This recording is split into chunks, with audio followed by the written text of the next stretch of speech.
Hi friends, my name is Al or Lilstarnerd, and welcome to today's very special episode of Rock Facts. Since it's the last video before Halloween, spooky season, I am in some of my Halloween costume. There's a whole bunch of other stuff that goes into it, but I'm gonna be a witch, and at the end of my driveway, I'm gonna do a little booth for a witch's shop.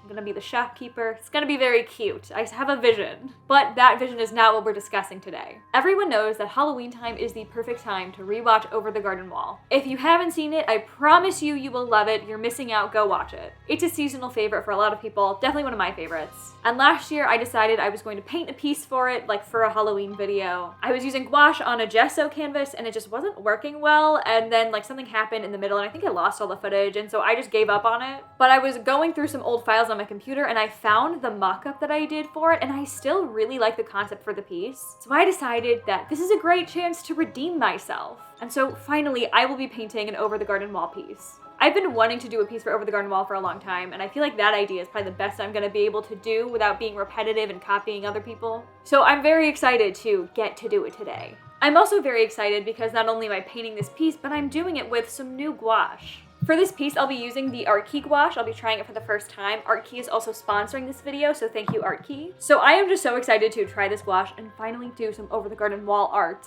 So let's go, no stalling, let's go.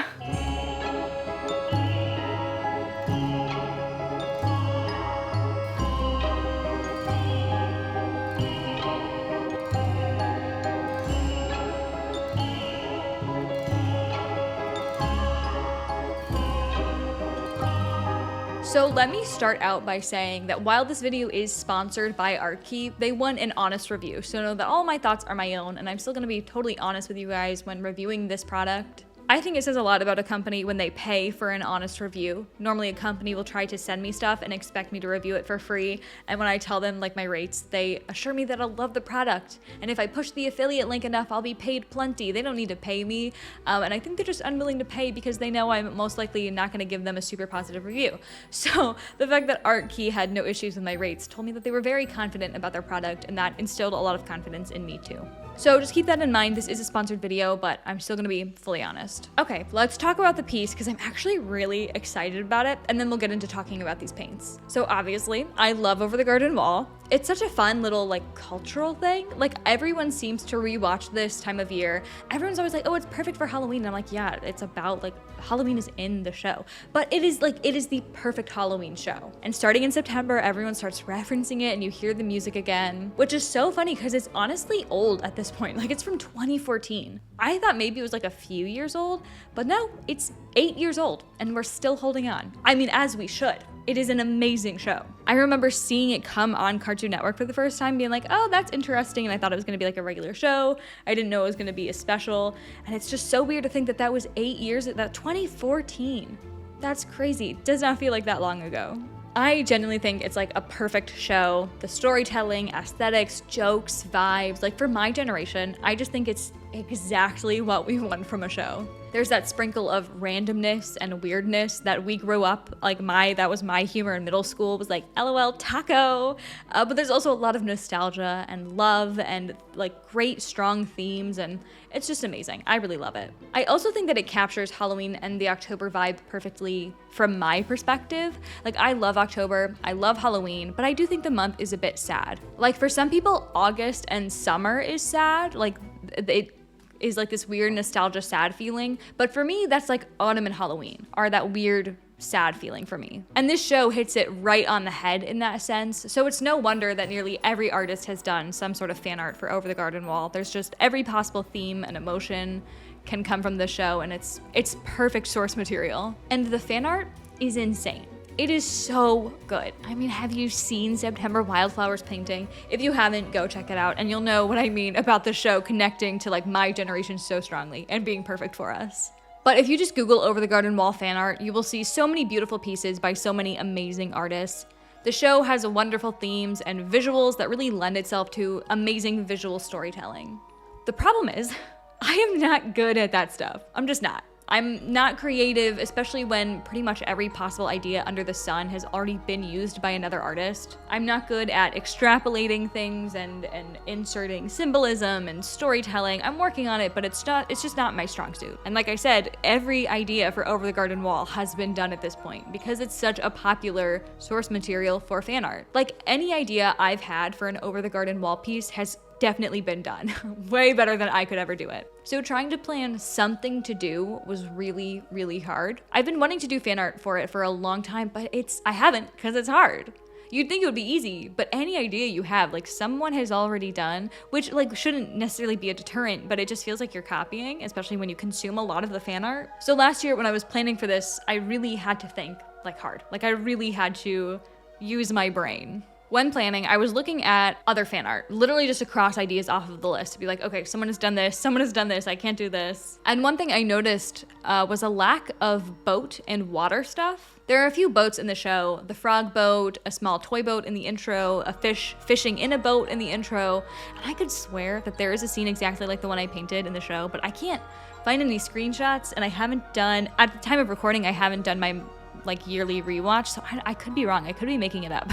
Could be mixing some stuff up. But there was a lack of boat art, and I thought, I could do that then. And so this plan came about. There's not many steps between boats and the sketch, like that planning process, because honestly, this is the only way I know how to draw a boat scene. So I just drew this. I think it's really interesting that there isn't more boat pieces. Maybe there are and I just haven't seen them. But the thing about Over the Garden Wall is it is so filled with symbolism. Like every tiny visual, every inch on the screen, every pixel, it has like meaning. It's important. And it can be used like as you can extrapolate whatever. You know what I mean? Like they pack so much in there that they don't even have time to touch on in the 10 episodes. Like there's so much storytelling that we don't even get to in the unknown. And I think that's so fascinating. Like the boats do have meaning. Like there are plenty of boats and they have meaning in the show. Do I know what it is? No, but they're there. And so it really fascinates me that despite having repeated visuals, it's something that really hasn't been touched on in fan art because I feel like it would have been, there are plenty of boats. But anyways, I still really like the digital version. My only issue is the stylization of Wirt and Greg. I don't think it's bad. I just think it's another run-in for me of not being able to find an appropriately stylized art style, which is always a struggle for me, so. But overall, I think my piece depicts exactly what I wanted to depict. I think each boy embodies his personality well. Greg is most lit up by the lantern, always hopeful, fighting off the beast and the darkness below him. Of course, that narrative isn't really obvious, because it also wasn't the point. When I originally planned out this piece, there wasn't any storytelling involved or intended. I was just trying to include as many things from the show as would make sense in this piece. But I would love to maybe push that narrative told by the lighting a bit further in editing. Lighting elements are always hard with gouache, but they're very easy to do digitally, so I could definitely add that later. I know I'm jumping the gun, but I do really love the way this piece turned out. I'm really, really, really happy with it, which I haven't been super excited about a piece in a while, so it's really nice to feel that way, but I really like the way this turns out. So let's talk about the Art Key Jelly Gouache. I'm going to be comparing it to the Himi Jelly Gouache a lot, because that's the only other jelly gouache that I've used, and it's a pretty popular brand that most people most likely know of or have experience with. So the paints they sent me are a 24 set of jelly gouache in a carrying case for artist beginners and students. I actually really love the case. I love that it has a handle. The latching mechanisms are really nice. It's much easier to latch and get a proper seal and also easier to open than the Himi set. The inside cover also has 2 layers of sponge, which is there to help control spillage and keep the paints wet.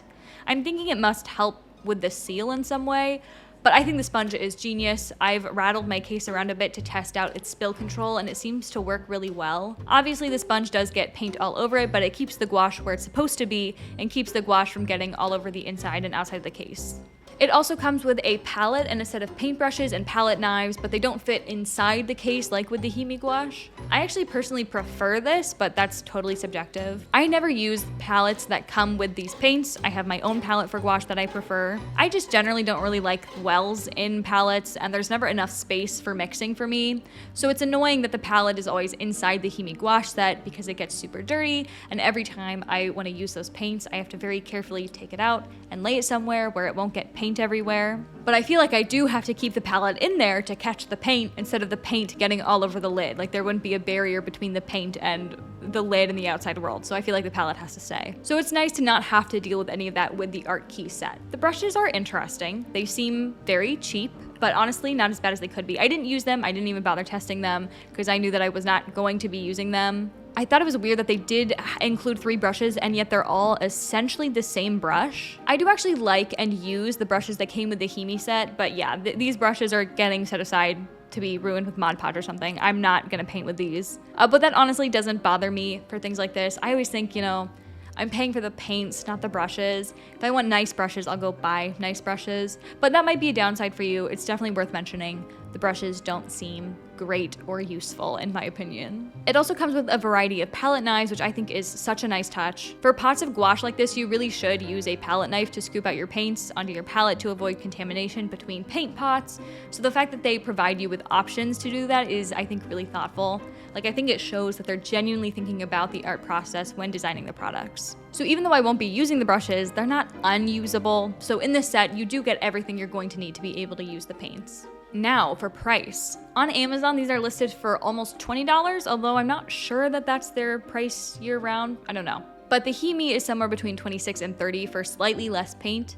The Art Key gouache pots are each 1.8 fluid ounces, while Himi is about 1 ounce. Both of these are definitely affordable, but if you are looking for your cheapest option, there it is. Art Key is definitely cheaper. Now let's talk about the performance and the paints themselves. When I first opened the pots, I won't lie, I was a bit nervous. Some of the paints had a lot of fluid floating on top, but after a quick stir, all the paints were fine. I swatched them and was loving the color palette. Like, I love these colors. The lime green, that yellow gray, shut up.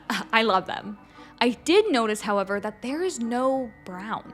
It's an easy color to mix, but it's also like the most common color for a lot of artists, so I don't know. I don't love that there's no brown. I think it's really strange. Art Key, I would consider swapping out one of the greens for a brown. There's 2 greens on like the very bottom left that I think are very, very similar, and we could stand to let one of those go. We could trade that in for a brown. After swatching, I went right into the painting. The background would take quite a bit of layering, and I was worried about the reactivation. I did a very similar piece with similar techniques somewhat recently with higher quality artist gouache and struggled with the reactivation.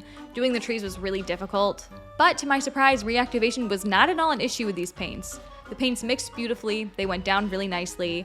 I mean, really nicely, like very nicely, like they felt like butter. I was genuinely really impressed with the feel of them. I really enjoyed that aspect. They felt really good, like very rich and, like I said, buttery. I did notice that large expanses like the sky were pretty patchy and dried a bit streaky and weird. I got nervous because, you know, that was like the first thing I was painting was the sky. It was my first impression. But a second coat completely took care of that, and later on in the painting, as I got more in the zone and better understood the paints, I really didn't have an issue with that. There were certainly areas that still needed second coats, but it wasn't an inconvenience, and I don't think it was really beyond what you might normally need when using cheaper supplies. My color palette was pretty limited for this piece, so I didn't get to test out every color, but for the colors I did use, I really enjoyed working with them. I loved the pigments, the saturation, I was impressed by the opacity. I didn't get much opportunity to test out the white, but from what I could tell, it might be a bit too thin or runny to get things really opaque or to be opaque enough on its own. But again, that personally doesn't bother me. For cheaper sets like this, my strategy is to use the white pot for mixing or lightening colors, and I always have a tube of higher quality white gouache for when I need like a really good opaque white. So the white provided not being the best doesn't upset me, and I would encourage other people to use that technique too, just because you always need extra white, you know? But yeah, these paints were really easy to work with. The painting moved so smoothly, layering worked really, really nicely. None of the colors were stringy or a weird consistency. Obviously, since this is my first time opening one up, I don't really know how well they'll keep or last, but I have to be honest, for a giant set of paints for 20 bucks, I personally wouldn't feel bad just plowing through these paints and rebuying every once in a while. Like, I wouldn't feel the need to make these last, you know what I mean? I wouldn't be super worried about them drying out or growing moldy after a period of time, because they're cheap enough that I could just plow through them while I have them, you know? Also, in terms of performance and looks, when I finished the painting, I loved the finish that the paints had. I kind of held the painting at an angle, so I was looking at it like kind of flat, you know? And I don't know how to describe it, but there was like no texture. It looked like a print or something, and I loved that effect. I don't know how to describe it, but it looked so like pretty. Like overall, I just really, really liked it. Like it was matte. It's matte when you look at it head on, but it has this like sheen in a really beautiful way when you look at it from this angle, and I love it. So final thoughts, if you're looking for a set of jelly gouache, cheap paints, I would definitely recommend the Art Key Jelly Gouache. They're very affordable, and I think jelly gouache, especially cheap but good quality ones like these, are a great introduction to the medium for beginners. They're also a great cheap option for students or higher level artists for practice and sketchbook work. I use jelly gouache all the time in my sketchbook or for pieces that just don't need to be super high quality, like commissions. I just think these are a great option for pretty much anyone and are genuinely really good quality, especially considering the price. Everything you need to find Art Key and their gouache will be linked down below. Thank you, Art Key, for sponsoring this video. It was such a pleasure to work with these gouache paints. Thank you guys for watching. If you like the piece, let me know. If you want prints, let me know. I hope you enjoyed. If you did, like, comment, subscribe, the whole shebang, you know what to do. I am going to go drink a lot of water, so go get a drink, light a candle, and go do some art.